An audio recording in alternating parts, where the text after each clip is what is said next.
Ladies and gentlemen, welcome back to Authentic Info Podcast. I'm your host, Admire Sandile. Chris Pappas is accused of nepotism. He's accused of granting a certain organization that is run by his fiancé an amount of at least 100,000 rand, something which has the municipality has no record of. He's accused of that. And it is quite strange that we see a former KwaZulu-Natal DA leader, Sizwe Mchunu, coming back to try and hold to account and expose the shenanigans that are being done by Chris Pappas. Chris Pappas recently has been endorsed by the national leadership of the DA to be a premier candidate for KwaZulu-Natal. And I told a lot of people that KwaZulu-Natal is not ready for any white person to come and lead them. KwaZulu-Natal is not even ready for any person, even if that person is black, for as long as that person is not Zulu. KwaZulu-Natal is not ready to welcome that person. And the decision of the national leadership of the DA was quite strange, because how do they recommend a mayor to be premier and neglect the provincial chairperson?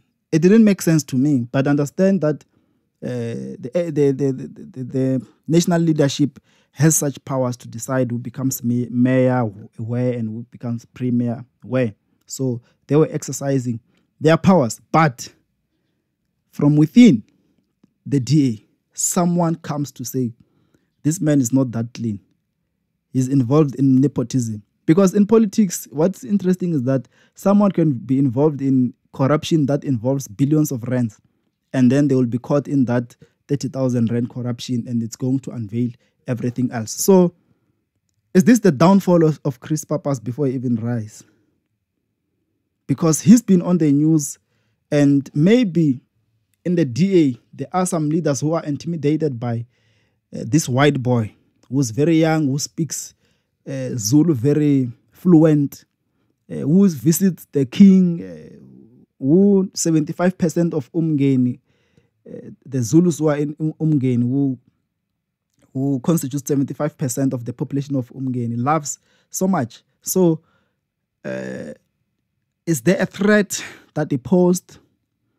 Or it's just that Mchunu might have received some money from IFP or ANC in KwaZulu-Natal and trying to stabilize and disturb, the rising white boy. So in the beginning, I thought he's a good one.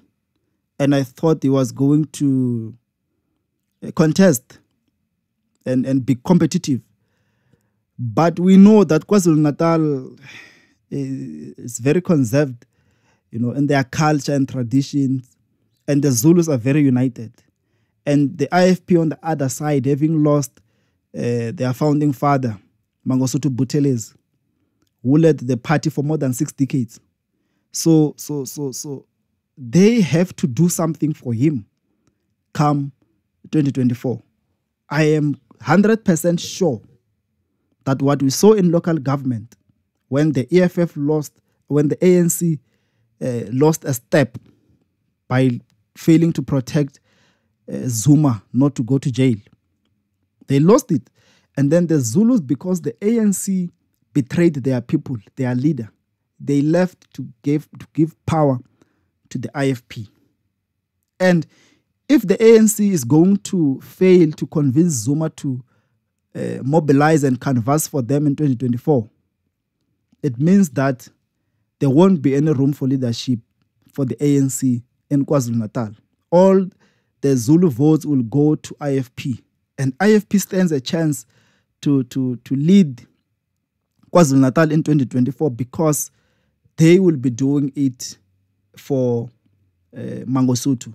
Like the ANC goes around saying that we must do it for Mandela.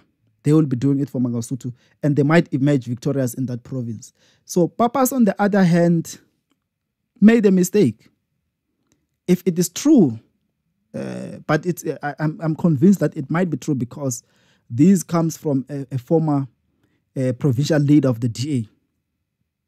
So obvious, they have glued their eyes where they govern, and they found such shenanigans.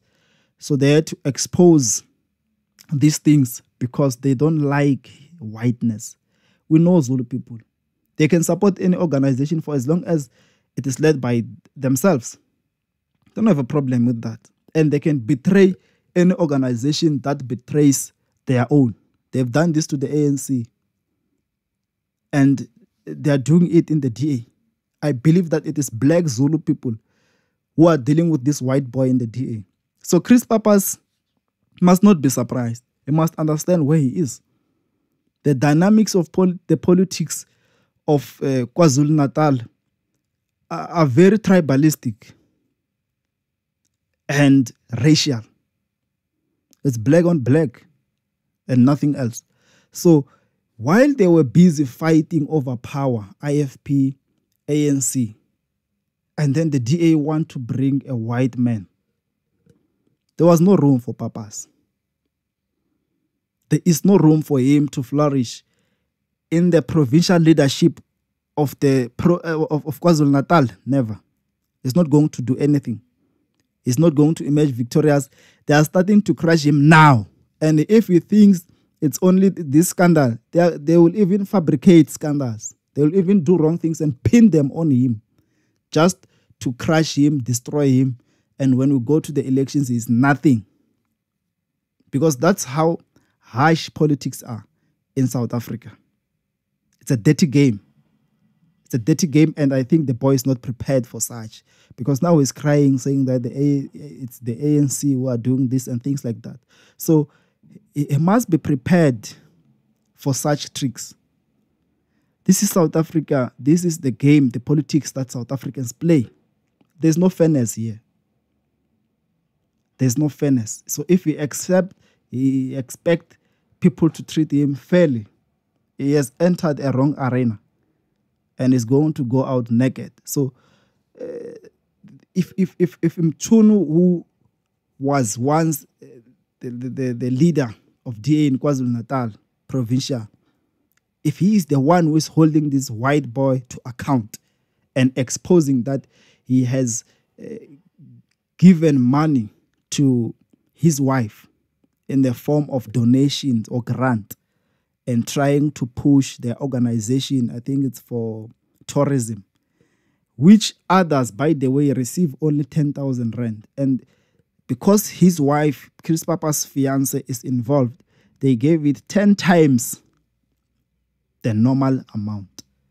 This is Authentic Info Podcast. Let's engage in the comment section. Let's educate each other. Don't forget to subscribe. Thank you.